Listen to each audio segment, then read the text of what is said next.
রহস্যময়ভাবে শত শত মাছ ও তিমি উপকূলে ভেসে আসছে। প্রকৃতির এই অস্বাভাবিক ঘটনার পেছনে কি লুকিয়ে আছে? জলবায়ু পরিবর্তন, সমুদ্রের তাপমাত্রা বৃদ্ধি, নাকি আরও কোনো অজানা কারণ? বিশ্বের বিভিন্ন দেশের উপকূলে সাম্প্রতিক সময়ে এমন ঘটনা উদ্বেগ তৈরি করেছে বিজ্ঞানীদের মধ্যেও। কল্পনা করুন, ভোরবেলায় জেলেরা সমুদ্রের তীরে এসে দেখছেন সামনে পড়ে আছে অসংখ্য মাছ আর কিছু দূরে বিশাল আকারের কয়েকটি তিমি। এমন দৃশ্য শুধু স্থানীয়দের নয়, পুরো বিশ্বের দৃষ্টি আকর্ষণ করেছে। বিশেষজ্ঞদের মতে, সমুদ্রের পানির তাপমাত্রা দ্রুত পরিবর্তিত হলে সামুদ্রিক প্রাণীরা তাদের স্বাভাবিক পথ হারিয়ে ফেলতে পারে। এছাড়া পানিতে অক্সিজেনের মাত্রা কমে যাওয়া, পানি দূষণ, শক্তিশালী সোনার সিগন্যাল, এমনকি সমুদ্রের গভীরে ভূমিকম্পের প্রভাবও এর জন্য দায়ী হতে পারে।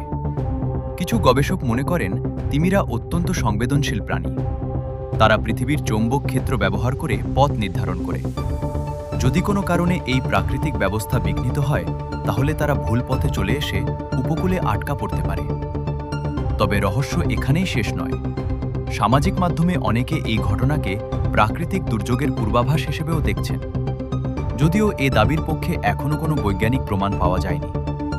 বিজ্ঞানীরা ইতোমধ্যেই ঘটনাগুলো নিয়ে তদন্ত শুরু করেছেন। তাদের আশা, দ্রুতই এর প্রকৃত কারণ জানা যাবে। কিন্তু ততক্ষণ পর্যন্ত একটি প্রশ্ন থেকেই যাচ্ছে, সমুদ্র কি আমাদের কোনো সতর্কবার্তা দিচ্ছে? আপনার কি মনে হয়, এটি কি শুধুই একটি প্রাকৃতিক ঘটনা, নাকি এর পেছনে রয়েছে আরও বড় কোনো রহস্য?